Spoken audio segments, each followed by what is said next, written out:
मंत्रिपद मिळाल्यानंतर चोपडा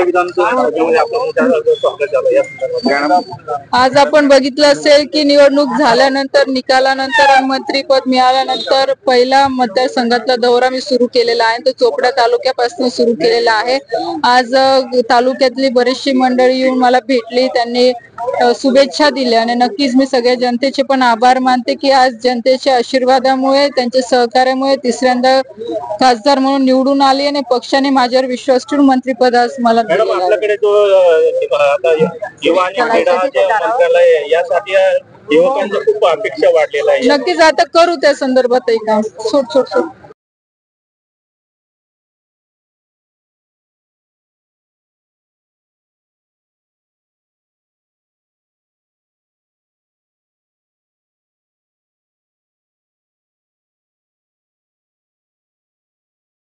कुठेही नाथाभाऊंचे वाद असतील किंवा गिरीश भाऊंचे वाद असतील, ह्या दोघांनी सुद्धा, मी नेहमी माझ्या भाषणामध्ये सांगते की गिरीश भाऊंच्या बाजूने सुद्धा आणि नाथाभाऊंच्या बाजूने सुद्धा त्यांनी दोघांनी त्यांचे वाद कधी माझ्यापर्यंत येऊन दिले नाही किंवा मला त्याच्यामध्ये कधी त्यांनी टाकलं नाही.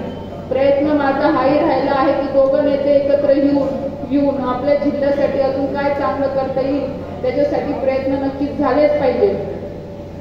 त्याच्यासाठी प्रयत्न झालेच पाहिजे की जेणेकरून आपल्या जिल्ह्यातला विकास हा कुठे थांबता कामा नाही. आणि म्हणून आपले आदरणीय पालकमंत्री महोदय असतील, आपले आमदार असतील, सगळ्यांच्या सहकार्याने येणाऱ्या पुढच्या दिवसांमध्ये कसं चांगलं काम, भक्कम काम आपल्या जिल्ह्यासाठी, आपल्या मतदारसंघासाठी कसं करून घेता येईल याच्यासाठी माझे प्रयत्न राहतीलच. इथे आता माझ्याकडे युवा आणि खेळ विभाग आहे. आता ह्या विभागाची मी काही खूप म्हणजे मला एवढी माहिती नाहीये, कारण की मी आधीपासनं शेतकऱ्यांसाठी आणि महिलांसाठीच काम करत आलेली आहे.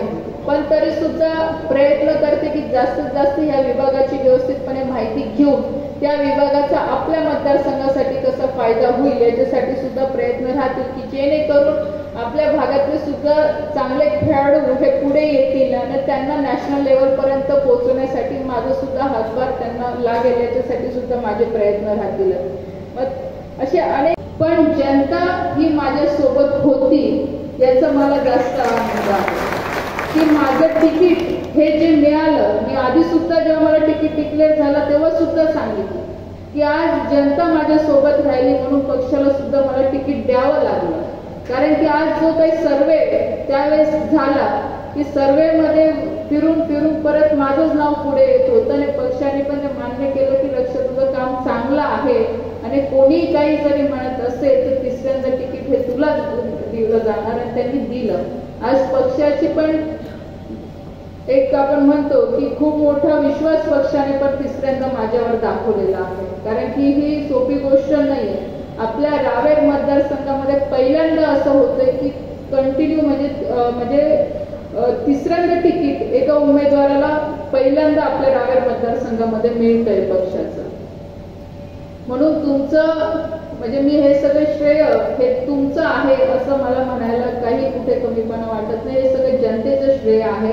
तुमचा विश्वास जो काही माझ्यावर तुम्ही मागच्या 10 वर्षापासून जो ठेवला त्याच्यामुळे मला पक्षाने सुद्धा संधी दिली. पक्षाने सुद्धा खूप मोठी ताकद माझ्या मागे उभी राहिली. तुमची सगळ्याची ताकद खूप मोठी माझ्या मागे उभी राहिली. म्हणून तिसऱ्यांदा सुद्धा आपल्याला जवळपास 2.25 लाखाच्या फरकाने आपण निवडून आलो.